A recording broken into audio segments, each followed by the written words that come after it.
Quédese sentado, no se vaya.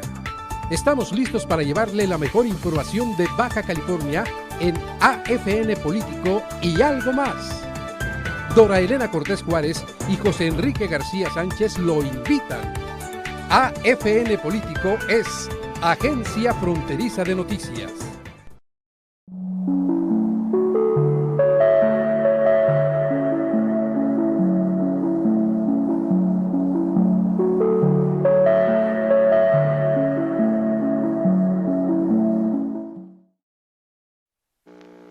¿Qué tal? Muy buenas tardes, qué privilegio es estar cerrando la semana en su grata compañía para esta edición de AFN Político y algo más. Y vaya que es político. Este viernes en la Agencia Fronteriza de Noticias, por supuesto, que es una producción de Agencia Fronteriza de Noticias y de su directora, nuestra amiga y compañera Dora Elena Cortés. Yo soy Enrique García y le invito a quedarse con nosotros los próximos 58 minutos para compartir cosas muy interesantes del acontecer político.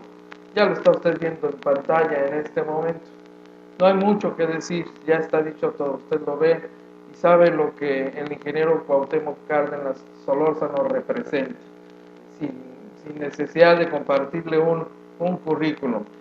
No olvide usted la dirección del correo electrónico de casa para que siga haciéndonos llegar sus recomendaciones, sugerencias, comentarios, desde luego preguntas, por supuesto, afnpolitico@gmail.com.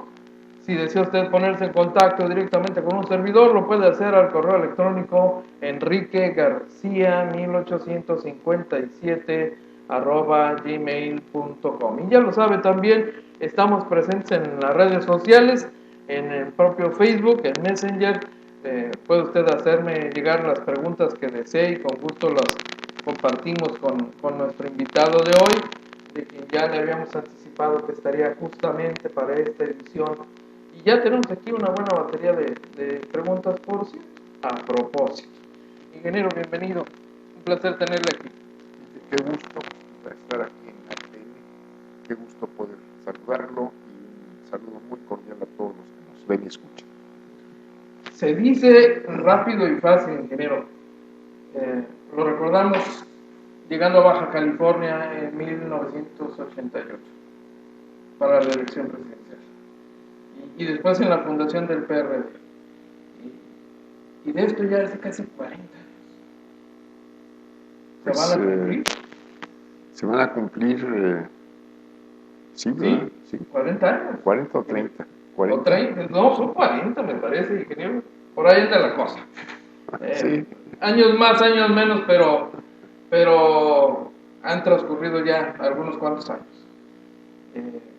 A mí me parece inevitable preguntarle cómo se ve 1988 a esta distancia. Digo, en lo personal, en la vida de un país, 30 o 40 años, los que sean, pueden ser muchos, pueden ser una eternidad o pueden ser poca cosa, dependiendo de la foto. Para usted no sé qué representa. Mire, representan primero, bueno, pues un esfuerzo de mucha gente, de muchísimos mexicanos, de millones, por lograr un cambio en las condiciones del país, por lograr un cambio en las condiciones de vida de una o un gran sector de la población nacional. Representan ciertos avances, diría yo, en el terreno político. No podemos desconocer que tenemos un menos malo, no diría yo mejor, pero menos malo sistema electoral, no perfecto, pero en fin, ya se cuentan los votos, no hemos logrado sacar el dinero sucio de las elecciones, ni hemos logrado que altos funcionarios no intervengan en los procesos electorales. Eso está todavía por lograrse, y hemos tenido pues años en que el país en muchos sentidos ha retrocedido. Después hay más pobreza, hay más desigualdad social, tenemos una economía que no crece, tenemos 30 y tantos años, entonces por lo menos desde esa época, un poco antes, que la economía no crece lo suficientemente para satisfacer las necesidades del desarrollo. Tenemos una violencia y una delincuencia que pues yo diría estaban incipientes en 1988, no ausentes, pero desde luego no con la fuerza y la presencia territorial que tienen actualmente, que ahora podríamos decir que están por todo el país en más o en menos, la inseguridad, la violencia. Tenemos una corrupción de la que no hemos podido desprendernos, no hemos podido erradicarla, impunidad, casos muy serios, no solo de este gobierno, sino de gobiernos anteriores, Oceanografía, IGA, OHL, los gobernadores que están señalados, yo no sé hasta dónde tengan responsabilidades, pero finalmente los medios, la opinión pública lo está señalando como gente que ha cometido grandes desviaciones a una conducta recta, etcétera. En fin, todo esto pues son retrocesos y pues es necesario revertir todo esto, es necesario darle otro rumbo al desarrollo del país, otro rumbo a las condiciones de vida de la gente que se han ido deteriorando al crecer la pobreza, al crecer la desigualdad, al no haber podido ofrecer oportunidades a todos los miles y miles y miles de mexicanos que migran y que han migrado de 20 años para acá o 30 años para acá, que son millones.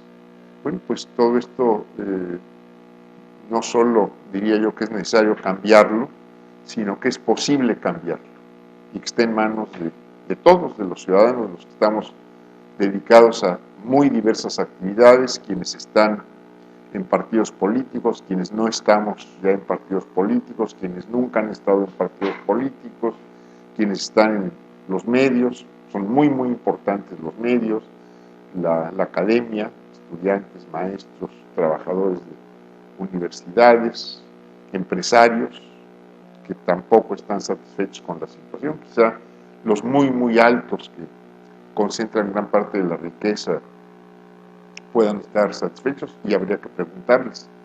Pero yo creo que por todos lados me parece que habría que pensar también en la insatisfacción que luego ve uno noticias que hay en las propias Fuerzas Armadas, que están haciendo tareas que no les corresponden.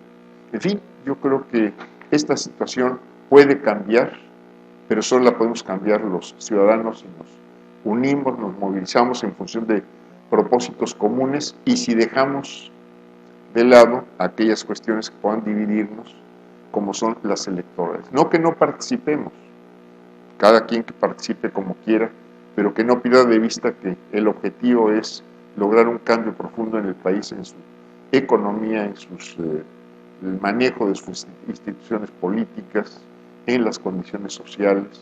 No podemos seguir con un gobierno e instituciones totalmente desacreditadas ante la opinión pública, en las que nadie tiene confianza, que no tienen autoridad moral, que no tenemos presencia en el extranjero, la tenemos sumamente disminuida, sumamente despreciados en los foros internacionales, hechos a un lado, etcétera, etcétera. Entonces, eso es lo que considero que tenemos que cambiar. Hasta la institución presidencial y la presidencia de la República, que está buscando 88, ha cambiado, incluso en su imagen, en su percepción, tantos años después. Concediendo que existe ese descrédito de las instituciones, de los partidos, del sistema de partidos, ¿cuál es entonces la opción? Bueno, la opción es justamente crear una gran movilización social, que yo creo que es posible, una gran unidad ciudadana que sea la que imponga los cambios. Primero, presentando propuestas, una propuesta admisible, que la gente, que gran número de personas adopten como propia, que sientan que es posible poner en práctica políticas de cambio. Esto nos tiene que llevar no solo a presentar un buen proyecto, sino a darle sustento social, a darle base política a ese proyecto, y tendrá que aterrizar junto con el cambio de políticas, en lo económico, en lo social, en el combate a la corrupción, etcétera, también en un cambio de la Constitución. Necesitamos actualizar nuestra Constitución con más de 600 reformas. Algunas, si nos vamos para atrás, bueno, pues han sido avances en función de la línea con la que se formuló la Constitución, o sea, una línea de reivindicaciones nacionales, de atender los derechos sociales de la gente, etcétera. Pero otras reformas, pues hemos ido totalmente para atrás, como podríamos pensar de las llamadas reformas estructurales. La reforma educativa, que no es reforma educativa, no toca planes de estudio, no garantiza que todos los niños y jóvenes acudan al jardín de niños, a la primaria, a la secundaria y a la preparatoria, que son obligatorias. Hay deserciones en las preparatorias, hay rechazados en las universidades, no hay políticas realmente de atención a los jóvenes en cuanto a sus estudios, a su capacitación, a todo lo que el joven debe tener de esparcimiento, esto es acceso al esparcimiento y a su propia formación, esto es acceso al deporte, acceso a las prácticas culturales, tanto a la creación cultural como a las manifestaciones de cultura, de arte, etcétera.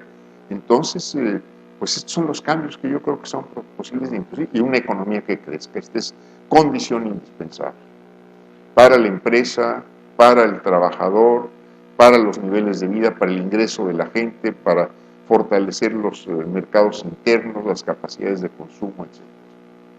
La visión de los políticos y los partidos que han gobernado este país en los últimos años ha sido definitorio en el rumbo que ha sido llevado México.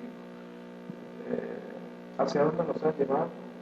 Hablando en términos ideológicos, o el espectro ideológico, hacia la derecha, hacia dónde nos hemos estado yendo, nos hemos inclinado. Primero podríamos decir que son las llamadas políticas neoliberales, que se impusieron con todo rigor en México desde principios de los años 80. Con Miguel de la Madrid. Por ahí empezaron las cosas. ¿A dónde nos han llevado? Pues nos han llevado a esta situación de que más de la mitad de los mexicanos están en pobreza, a que el ingreso se concentra en un grupo muy, muy reducido de la población, un ingreso importante, a que tenemos una gran desocupación en el país, un desempleo como nunca lo habíamos tenido en México, una caída real del ingreso, una caída real del poder adquisitivo del salario.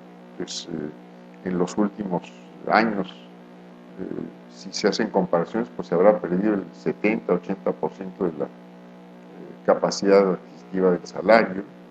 Tenemos una presencia de la delincuencia, yo diría que como nunca la habíamos tenido en el país, pues aquí mismo en esta región, por lo que me platican, no lo he vivido directamente, pero bueno, pues hubo un alza de la delincuencia, luego parece que bajó, ahora otra vez tiene una fuerza y un impacto muy, muy fuerte en la vida cotidiana de esta región fronteriza, de Tijuana en particular.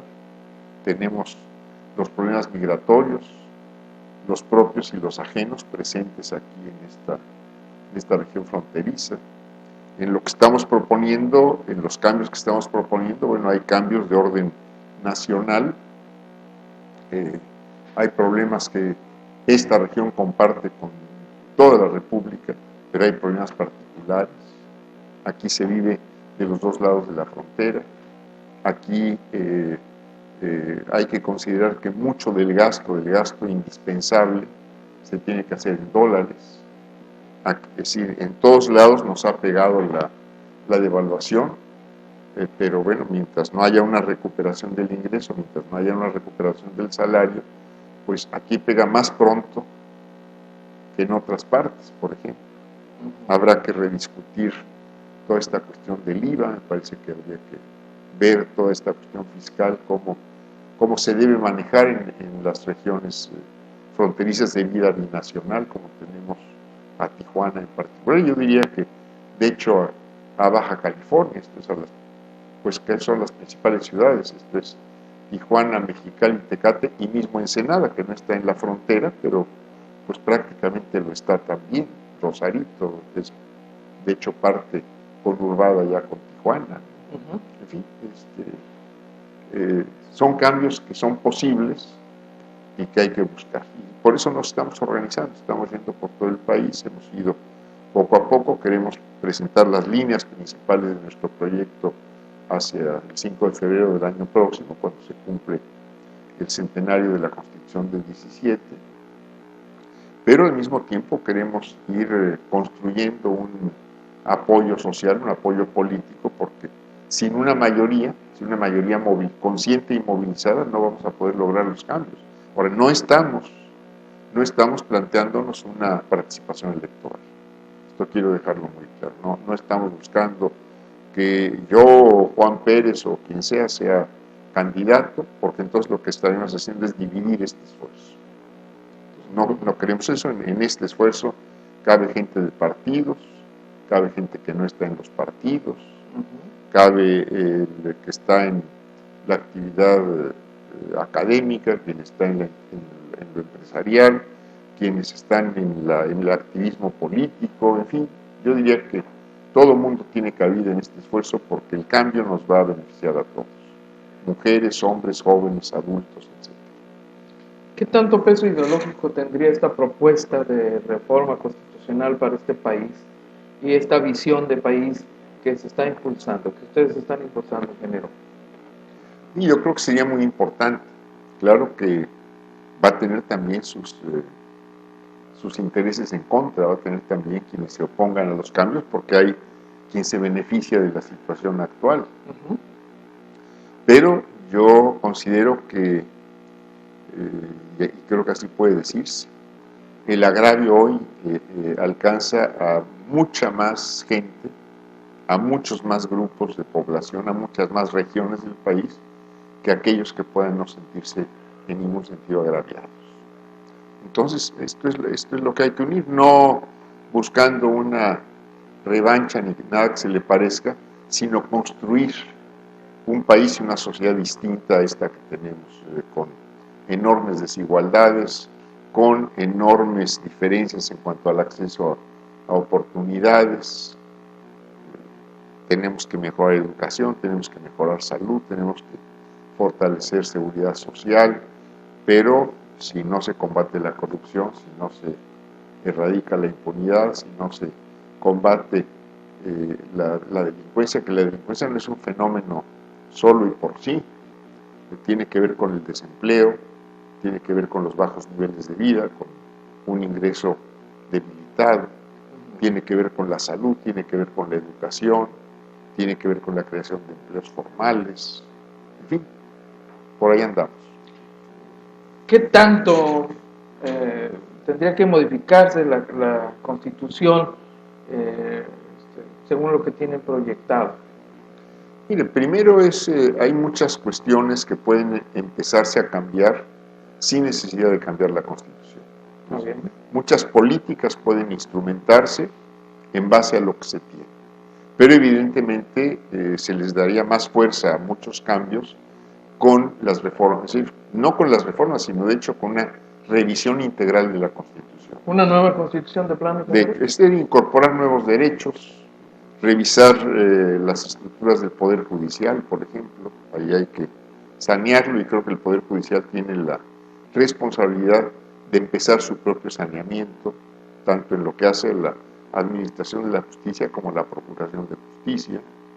Me parece que tenemos la posibilidad de revertir pues estas llamadas reformas estructurales que pues son, yo diría, más contrarreformas que reformas, tanto la educativa, la laboral, la misma de los medios de comunicación en sus leyes secundarias, y la energética. Esto es, el país no puede manejarse entregando sus recursos estratégicos a que se manejen a como se pueda.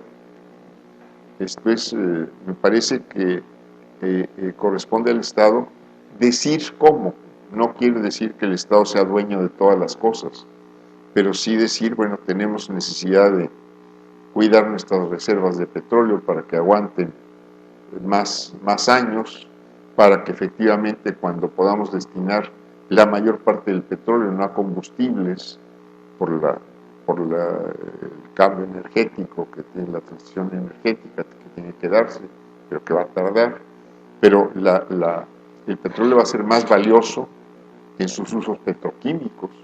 La petroquímica está en la computadora, está en las cámaras, está en los teléfonos, está en las sillas donde estamos sentados, las cubetas de agua para las casas, tuberías, etcétera. Entonces, pensemos que algo muy importante será recuperar una política industrial que se acabó.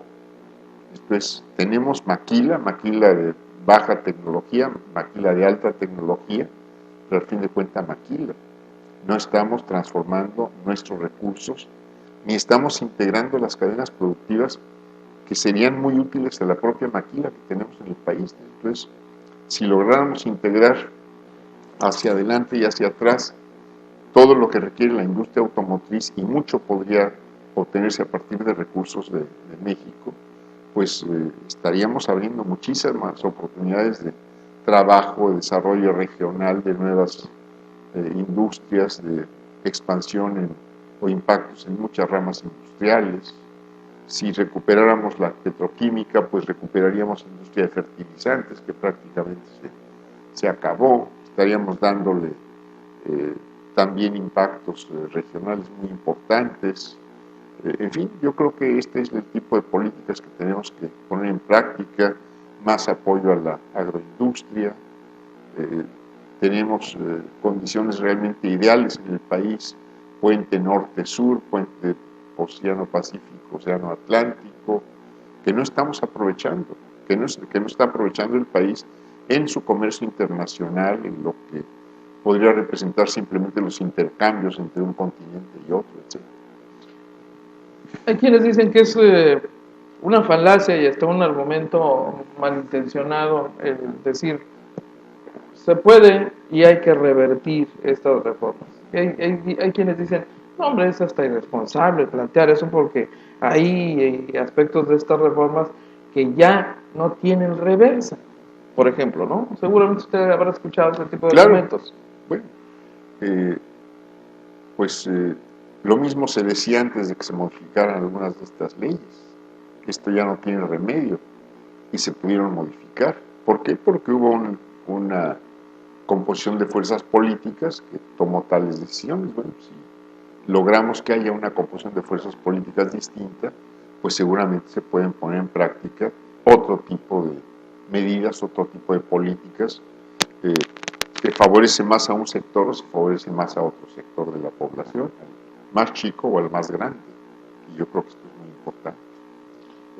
Uno puede suponer que como papel, como documento rector, la Constitución puede tener un peso en las decisiones nacionales, puede ser importante, relevante, pero me parece que sería un documento, una letra muerta si no se lleva a cabo, que la instrumentación es típicamente la parte más complicada, donde nos hemos atorado, porque la del 17 tiene conceptos y tiene propuestas importantísimas, relevantes, pero algunas simplemente no se cumplieron. Así es. Se quedaron como documento nomás, ¿no? Como una declaración de buenos deseos y buenos principios. ¿Qué nos hace pensar que una nueva constitución o una constitución replanteada integralmente puede ser vital, puede ser decisiva, puede ser determinante para lograr estos cambios que usted plantea? Mire, por ejemplo, tenemos derechos ya reconocidos en la Constitución al trabajo, a la vivienda, a la salud, pero no tenemos en la propia Constitución ni en las leyes secundarias los mecanismos para exigir su cumplimiento. Entonces, estos mecanismos de exigibilidad tenemos que incorporarlos a la nueva Constitución. Y si además hay una organización de la gente, si la gente está organizada para exigir sus derechos, bueno, pues entonces el Estado tendrá que buscar los mecanismos también para dar cumplimiento a esto que está reconocido en la Constitución como un derecho, ¿no? Este entramado institucional que tenemos en el país, que decide los destinos del país,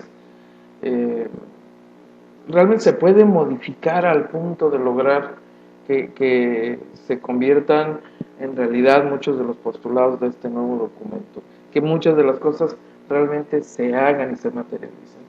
Sin duda, esto es, hemos visto en muchas partes del mundo, esto es, en Sudamérica, pues Uruguay tiene una política que está permitiendo, sin salirse de la economía de mercado, sin romper relaciones internacionales en materia económica, pues transformar socialmente a su propia sociedad.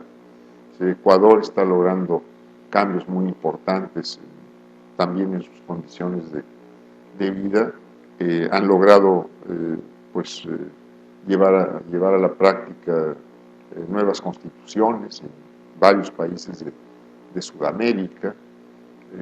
En fin, yo estoy convencido que organizada y unida la gente en torno a un propósito, se pueden alcanzar este tipo de fines, este tipo de objetivos. Ahora, toma su tiempo, desafortunadamente toma su tiempo, no es nada más cuestión de tener ganas, ¿no? Yo entiendo que le está apostando lo que es y lo que tiene haber convertido en realidad esta serie de proyectos. Debe ser a ratos desesperante, ¿no? Querer cambios a mayor velocidad. Efectivamente uno quiere los cambios a mayor velocidad, uno quisiera que las cosas ya se hubieran dado, pero las luchas de los pueblos son más largas a veces de lo que muchos quisieran o quisiéramos, ¿no? Y así hay que verlo. Ahora, esto no quiere decir aflojar el paso, sino al contrario, hay que tratar de acelerarlo en todo momento. Oiga, este sistema de partidos está dando de sí. En general el sistema político mexicano me parece que está dando de sí, salvo su mejor opinión. ¿No les estorba ya? ¿Qué hay que hacer con ese sistema? ¿Qué hay que hacer con ese poder de facto? Y los otros poderes de facto que hay, el económico, etcétera, que también nos han impuesto esta realidad. Y yo creo que en materia de partidos, por ejemplo, en vez de pensar en que debería haber menos partidos, yo creo que debería haber más. Esto es que debieran facilitarse los requisitos para formar partidos políticos, con una sola condición.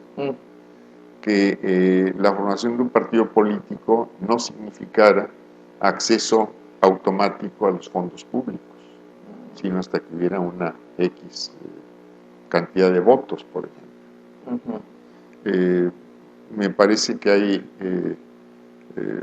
cambios que pueden empezarse a instrumentar sin necesidad de mayores reformas constitucionales. Entonces, atender el campo, por ejemplo. Reconstituir instituciones de crédito para el fomento de la industria, para el fomento de la agricultura, en fin, todo esto que desapareció. Cancelaron las políticas industriales, cancelaron la asistencia técnica al campo. Bueno, estas son cuestiones que, pues yo diría, ningún país civilizado ha prescindido de ese tipo de servicios, ¿no? Entonces yo creo que todo esto puede empezarse a poner en práctica. El país afortunadamente es muy rico en recursos humanos, en la creatividad, en la inventiva de la gente. Es muy rico en recursos naturales, tiene una gran diversidad de recursos naturales, mineros, su gran biodiversidad, sus recursos de suelos, la capacidad de sus suelos productivos, minería, etcétera. Bueno, pues todo esto se puede decir, habría que ponerlo a funcionar, a aprovecharse en función del desarrollo del país, y todo esto es posible. Todo esto es posible. Ingeniero, la primera gran oportunidad que vamos a tener los mexicanos de incidir en el futuro de este país la vamos a tener en 2018, ¿no? Hay gente allá, entre los que se han venido mencionando, con la estatura para atender estos desafíos, para replantear este país? Mire, yo quiero pensar que si algo no le falta a los mexicanos es gente con talento y gente con capacidades para conducir al país a buen puerto. Pero más que eso, lo que nos está faltando, yo diría, no es nombres de quienes tienen ganas de llegar a tal o cual posición. De eso podemos ampliar la lista y nos va a faltar papel y lápiz para escribirla. Aquí lo importante es qué nos propone cada quien. ¿Cómo piensa que puede resolverse el problema económico del país? ¿Cómo piensa que puede realmente erradicarse la corrupción? ¿Dónde hay que empezar a barrer? ¿Dónde hay que ser de mano más suave y dónde hay que ser de mano más firme? Yo creo que con quien se echa sobre los fondos públicos no se pueden tener contemplaciones. Oiga, ingeniero, estamos hablando de gente que por su origen los conoceréis y por lo que representan, ¿no? Finalmente representan parte de este sistema de partidos viciado y desacreditado, del sistema político desacreditado. ¿Cómo creer que esa misma gente pueda ser capaz de generar estos cambios, de empujar estos procesos? Bueno, esa misma gente no los va a empujar o los va a tener que aceptar o que admitir si hay una base política organizada. Entonces, si efectivamente pues se les pisa la cola, si efectivamente se les aprieta un poquito el pescuezo. No para actuar con violencia desde ningún punto de vista, sino simplemente que sea una realidad el Estado de Derecho, que sea una realidad la posibilidad de aplicar y cumplir con la ley, tanto hacerla cumplir por parte de las autoridades, como cumplirla por parte de autoridades y no autoridades. Yo supongo que lo que menos le sirve a este país es una expresión o movilización social que puede llegar a la violencia como en otras regiones del mundo hemos visto en los últimos años, ¿no? Pero realmente el llamado poder de la gente se puede concretar, se puede ayudar a aterrizar algo de aquí a 2018, ingeniero. Es decir, yo no sé si el 2018 pueda ser la fecha fatal, yo no lo vería así. Yo creo que hay cambios que pudiéramos lograr y que es posible lograr antes o en el 2018 con los cambios políticos que vengan, pero otros seguramente van a tomar más tiempo y no hay que desesperarse ante esa posibilidad, pero hay que seguir empujando para que esos cambios puedan ser posibles. ¿La vía independiente es una mejor opción, quizá? No necesariamente, porque tampoco sabemos qué proponen los disque independientes y si son realmente independientes de quién. Claro. Pero me parece, por ejemplo, que en materia electoral tendría que facilitarse el registro de candidatos que no vengan apoyados por un partido político. Parece que sería muy sano que en diputaciones, presidencias municipales, en las gubernaturas, en la propia presidencia, pero se les ponen tantas trabas que pues al final de cuentas no llegan. Debían ser incluso mucho más fáciles las formas de tener esa participación.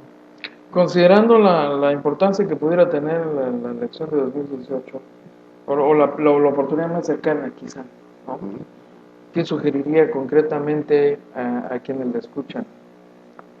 Pues que si son gente que está participando en los partidos políticos, que le pida a la gente de los partidos, a los dirigentes, que aquellos que quieran ser candidatos presenten propuestas. Tuvimos el año pasado, en las campañas electorales, yo diría cientos de miles de anuncios en radio y televisión. Sí, vaya. La spotización famosa. Sí, ¿cómo no? Bueno, pero ¿qué nos decían todos esos spots? Vota por mí porque soy el mejor. ¿Y dónde estaba la propuesta? O vota por mí porque el otro es un mesiánico, ¿no? Bueno, o es más malo que yo, ¿no? Ajá. Bueno, pues yo creo que aquí lo importante es que incluso hay que pensar en reformas en esta forma en cómo los partidos y candidatos tienen acceso a los medios electrónicos. Parece que no, es decir, la spotización no es la mejor forma para realmente crear civismo en el país, ¿no?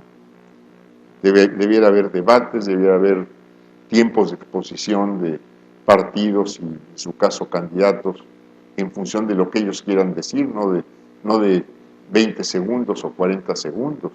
Y debiera haber también la oportunidad de presentar spots en otras dimensiones, en otros tiempos.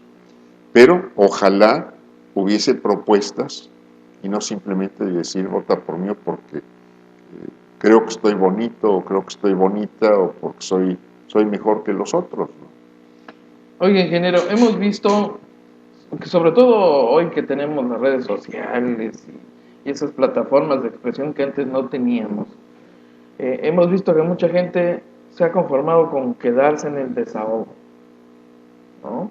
Y hoy día es casi deporte nacional criticar al presidente, ¿no? Pegarle al presidente y hasta insultarlo en lo personal. Hasta ese punto hemos llegado.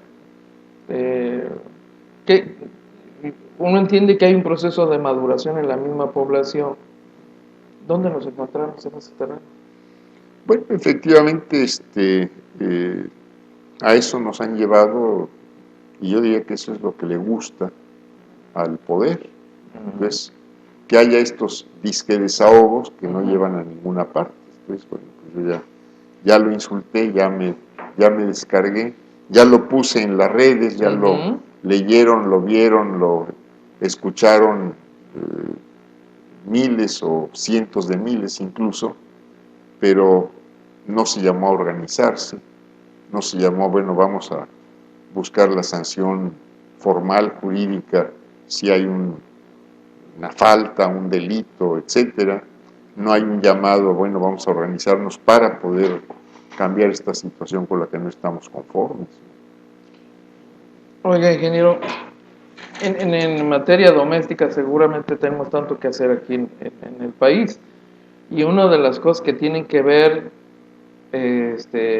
no solo con lo que somos como nación, es la relación con los otros.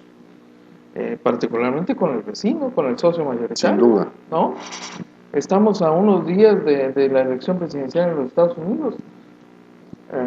Yo no sé qué emociones le genera a usted o qué reflexiones le genera lo que está ocurriendo en este momento en los Estados Unidos y lo que está a punto de decidirse. Estamos frente a un proceso electoral extraordinario, con características únicas, con candidatos particularmente diferentes, ¿no? Sobre todo con el señor Trump. ¿Qué representa este proceso que se avecina? ¿Cómo nos pega? ¿Cómo nos afecta? ¿Qué impacto puede tener? ¿Cuál debe ser nuestra posición frente a eso? Mire, primero, como mexicanos, bueno, pues entender que este es un proceso que se está dando en otro país y que poco podemos hacer para influir sobre él en función de nuestras preferencias. Digo, esto habría que verlo en primer lugar. Y luego entender que si aquí tenemos un gobierno desacreditado, si aquí tenemos un gobierno moralmente débil, pues y además tenemos una economía sumamente dependiente de la economía vecina, lo vemos en los efectos que está teniendo las fluctuaciones de opinión pública, por lo menos las encuestas que nos dicen cómo está la opinión pública, incluso sobre nuestra moneda. Bueno, pues lo que quiere decir es que si aquí no tenemos un gobierno moralmente fuerte, con autoridad, si aquí no tenemos un gobierno con respaldo social, pues va a ser muy difícil negociar de tú a tú. Esto es, vimos esta terrible visita de Trump a México, donde pues después de que lo reciben en la forma más cordial posible, pues este señor, que es un barbaján, pero esto es independiente del resultado electoral, pues trata a los mexicanos y a los altos funcionarios pues como trapeadores, ¿no? Por lo pronto el presidente Peña Nieto ya pagó una, una factura con esa invitación, Así es, ¿no? así es. ¿Hasta qué punto nosotros los mexicanos pagamos una factura por las decisiones que en nuestra representación y en nuestro nombre toman gentes como los que tienen la representación oficial? Bien, yo no sé qué políticas pudieran instrumentar un candidato u otro candidato en caso de que ganen, que gane uno o que gane el otro, pero aquí lo importante es qué plantea el gobierno de México respecto a esta relación, pues, cómo mejoramos nuestros intercambios comerciales, cómo hacemos más equitativa en todos sentidos nuestra relación con este vecino. Ayer decía aquí, en esta ciudad, Jorge Castañeda, alguien que está tratando de decidir si se vuelve a lanzar a buscar la presidencia de la República de manera independiente, que por lo pronto, cualquiera que sea el resultado, se va a exacerbar el sentimiento antimexicano y antiinmigrante, porque 60 millones de norteamericanos ya descubrieron que tienen un poder, que piensan, que comparten una posición, que se pueden visibilizar y que pueden incidir en las políticas públicas del gobierno norteamericano respecto a estos temas, ¿no? Y que a nosotros nos va a pegar. Y dice Castañeda, hombre, pues ¿qué tenemos que hacer como nación? Pues hay que integrarnos más a los Estados Unidos, ¿no? Hay que meternos, ¿no? Dice, es una estupidez la que sostienen quienes dicen que no hay que meternos porque pues, se van a meter, dice, como si no estuvieran metidos ya desde hace mucho en este país, ¿no? Y deciden y promueven un debate sobre temas que son de interés mutuo, que nos interesan también a nosotros. Bueno, pues hay que meternos allá y participar allá y también participar en el debate de los temas que no son comunes, y más que voltear al sur, no, hay que voltear al norte y hay que integrarnos a los Estados Unidos. Esa es la propuesta de alguien que aspira a ser candidato presidencial. Yo creo que estamos efectivamente con una muy, muy fuerte integración económica con Estados Unidos, que tenemos una estrecha relación cultural también, porque no es nada más económica, que el gobierno de México se ha subordinado cada vez más, no es solo una relación, sino es una relación de subordinación en lo político y en las políticas internacionales de los Estados Unidos, nos convengan o no nos convengan. Es decir, yo diría que en muchos casos podemos coincidir, no veo por qué no. En otros quizá no necesariamente una absoluta coincidencia, y habría que ver entonces qué distancias se toman. Pero yo no creo que podamos pues pensar en que México se convierta en uno o varios o muchos estados más de la Unión Americana, si a eso le llaman más integración. Bueno, si una integración automática quiere decir que aquí el salario se va a multiplicar por 10 o por 20, digo, allá se gana en una hora lo que aquí se gana en 8 o 10 horas o en todo un día, bueno, pues empecémoslo a pensar.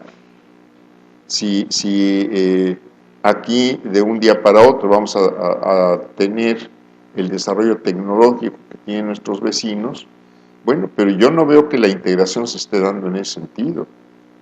Aquí se están manteniendo los salarios bajos, se está utilizando la migración de mexicanos para incluso bajar el ingreso de los trabajadores en Estados Unidos, trabajadores mexicanos, latinoamericanos y americanos. Para eso se usan muy mucho las compuertas de la migración. Yo no veo que estemos teniendo aquí desarrollos industriales. Esto es, ¿por qué no se asocia la empresa americana con empresarios mexicanos para crear cadenas productivas? Bueno, eso sería muy útil. Pero, pues, tomando en cuenta, decir, ¿por qué se quiere instalar aquí una gasificadora que puede contaminar nuestras costas y nuestros recursos pesqueros? o por qué se quiere aquí poner una desaladora en la zona de Rosarito, una más, para abastecer San Diego. ¿Por qué no se pone en San Diego? El océano en este sentido no tiene muros, ni va nadie a construir un muro para que no pase el agua de un lado a otro. Bueno, ¿por qué no se ponen allá este tipo de instalaciones si son para servir al otro lado? Porque no son para servir a México. Digo, quizá el gas, pues unos cuantos buches de gas vengan para México y el resto se va a ir para el otro lado, que se ponga allá. Ingeniero, fíjese que tenemos aquí una batería de preguntas del auditorio, algunas de ellas muy concretitas. A ver. ¿Qué piensa de la alianza PRD-PAN, la alianza que se cocina para frenar a Andrés Manuel López Obrador, y qué piensa ante pues casi un hecho la candidatura de Andrés Manuel a la presidencia? Sí, yo pienso, por ejemplo, que las alianzas PRD-PAN han sido muy nocivas para el PRD, lo han desaparecido en muchos estados de la República. Esta es una de las razones por las que yo dejé el PRD. No sé qué vayan a hacer de aquí al futuro. Me parece que si se vuelven a aliar, pues va a seguir este efecto de desaparición del PRD que ha tenido en muchas partes del país. Baja California, uno de ellos, por ejemplo. Seguimos escuchando planteamientos que proponen pues una alianza de facto, PAN-PRD, eventualmente hasta PRI, para frenar al que aparece, según algunas mediciones, como el más fuerte, Andrés Manuel López Obrador. Bueno, yo digo, si es el más fuerte y así lo decide la ciudadanía, pues adelante. Vamos a ver quiénes son candidatos, quiénes están en la boleta electoral, pero sobre todo ojalá pudiéramos saber no quiénes están o quiénes van a estar, sino qué nos proponen. ¿Qué nos propone Andrés Manuel para los problemas fronterizos? ¿Qué nos propone en relación a las cuestiones de género, que son pues un gran debate que hay en el país? ¿Cuál es el papel internacional de México en este caso? Por ejemplo, ¿qué nos dirían él y los demás candidatos respecto a esto que habla Castañeda de integración? ¿Qué quiere decir integración con Estados Unidos? Usted debe conocer a estas alturas buena parte de las propuestas de Andrés Manuel López Obrador. Pues desafortunadamente no veo las propuestas. ¿No? Yo quisiera conocer las propuestas. Estoy de acuerdo con él en que hay que combatir la corrupción y fuerte. ¿Y qué más? Hay gente, estoy leyendo aquí algunas de las intervenciones, hay gente que todavía no le perdona, ingeniero, el haber tomado las decisiones que adoptó después de los 88. Dice, no, traicionó al movimiento ciudadano, bla, bla, bla, traicionó el ánimo social que había en todo. ¿Y Andrés Manuel qué hizo en 2006? Yo no lo veo, no vi que se rebelara. Lo que él pasó de la reforma, y creo que eso le golpeó al propio movimiento de él. No sé qué otra cosa haya hecho. Fue con los mismos partidos en 2006 que en 2012. Y yo no vi que tuviese pues una actitud muy distinta. Sí, nosotros en el 88, el grupo que conducía el movimiento, llamamos a formar un partido político. Efectivamente no llamamos a la rebelión y creo que no había condiciones para ello y que hubiéramos simplemente tomado una decisión sumamente irresponsable. Pero, ¿dónde está la diferencia? ¿Realmente es el coco como lo pintan a este señor, Andrés Manuel? Yo digo que no, yo pienso que es una persona muy, muy razonable. Dice aquí uno de los participantes que usted traicionó a Andrés Manuel, que lo dejó solo y que no sé qué en 2000. Bueno, a mí nunca me invitaron a nada. Yo tampoco me meto en donde no me llaman. Es claro que a usted no le interesa volver a buscar la presidencia de la República. No, evidentemente no. Yo creo que ya son otros. Les toca a los jóvenes, a los más jóvenes. Por ahí debe ser. Veremos en algún momento más adelante a a Cuauhtémoc Cárdenas formando un nuevo partido, impulsando un nuevo partido? Mire, lo que venga en el futuro no lo sé, Ajá. pero evidentemente de candidato no me verán,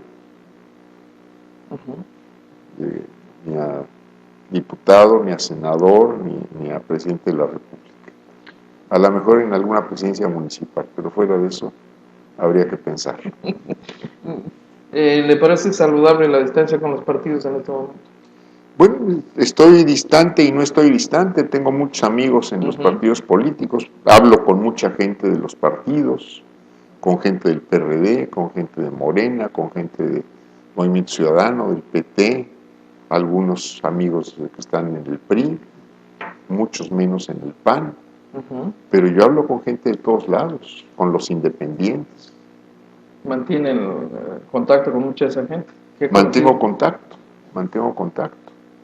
Dice, ¿qué tipo de izquierda o izquierdas observa usted en México? ¿Qué opina sobre la globalización? Ya comentó algo de esto. ¿Debe México apostar nuevamente por políticas de bienestar? ¿Qué tipo de política de desarrollo industrial y comercial debe tener un país como el nuestro? Son algunas de las interrogantes. Bueno, primero una política de crecimiento económico, una política de industrialización que prácticamente se acabó, una política de tener un comercio, un mercado libre, bien regulado, para que sea equitativo realmente la participación de los distintos actores comerciales en un mercado efectivamente libre y no controlado solo por los grandes intereses. Parece que esto es a lo que hay que tender. ¿Qué tipo de izquierdas observa usted en México? Pues bueno, hay izquierdas electorales, izquierdas no electorales, hay izquierdas que no eran electorales y que ahora parece que van a hacerlo, como los zapatistas. Hay quien se dice de izquierda y muchos consideran que no son de izquierda. Hay quienes no se dicen de izquierda y los consideran de izquierda. En fin, hay todo, como sucede lo mismo con las derechas, ¿no? ¿Usted dónde se ubica en ese...? Yo me ubico como parte de la gente que cree en los principios avanzados de la Revolución Mexicana. ¿Progresista? Progresista, democrático, buscando la soberanía plena del país, buscando el bienestar de la gente por delante, buscando que el país pueda desarrollarse en función de sus recursos y buscando también un mundo que sea equitativo. Dice aquí alguien, ¿con quién lo vamos a ver en 2018? Es decir, ¿apoyando a quién? Pues a quien me convence. Yo espero que quien haga la pregunta también vaya con quien lo convenza. Sí, en algún momento apoyaría una propuesta concreta, una figura en 2018. Pues yo voy a dar mi voto, sin duda voy a dar mi voto. Claro. Pero bueno, yo quiero conocer las propuestas antes que otra cosa. A las personas que se mencionan, pues las conozco o las medio conozco, por lo menos de oídas. Pero aquí lo importante es ver cómo nos proponen salir de esta situación, este hoyo en el que se encuentra el país actualmente, cómo se evite el declive por el que va el país en todos sentidos. ¿Cómo se escucha hablar de Baja California desde donde usted anda? ¿Qué se oye de Baja California? Pues se oyen los problemas, algunos problemas aquí en la frontera, esta situación ahora de que están llegando migrantes haitianos de Brasil y de otras partes del mundo. Me parece que ahí tenemos que buscar una solución adecuada. Yo pienso, por ejemplo, que pues así como estamos hablando de libre comercio, de quitar barreras y fronteras, pues debíamos también permitir el tránsito de personas, la residencia y trabajo de personas en todo el continente, por ejemplo. Un buen acuerdo continental desde Canadá hasta Chile y Argentina. ¿Para el manejo de los flujos migratorios? Para el manejo y para el libre tránsito de las personas. Entonces, libre tránsito de migrantes Habría que verlo cómo y cuándo, pero me parece que este es el complemento, es decir, ¿por qué pueden pasar las mercancías y la gente no puede pasar?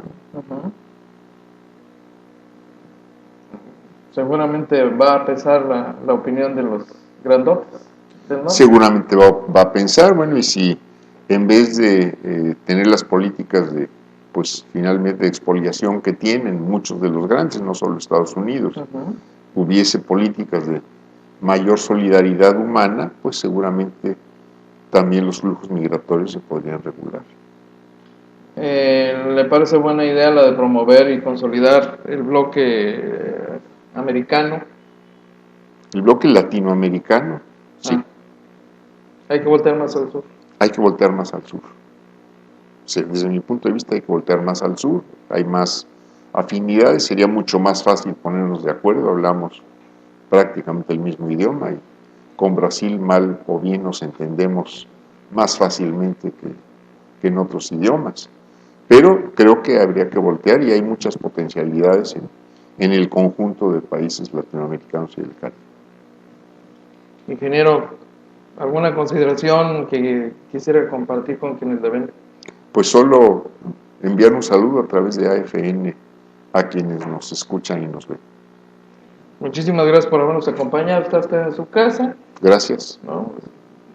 Sobra o no sobra que yo se lo reitere, de todas maneras. Ahí está la directora, acaba de llegar, la compañera Doralena Cortés, seguramente le reitera también la misma invitación. Muchas gracias. Cuando guste usted visitarnos nuevamente. Gracias. Y a ustedes, desde luego, agradecidos como siempre por la gentileza de su sintonía. Le invitamos a una nueva edición de AFN Político y algo más para el lunes de enfrente. Que tenga usted un fin de semana extraordinario. Cuídese. Y es todo por hoy. Lo invitamos para que nos siga de lunes a viernes, de 12 a 1 de la tarde por este canal. Agencia Fronteriza de Noticias es el portal de noticias más influyente y que sí se lee.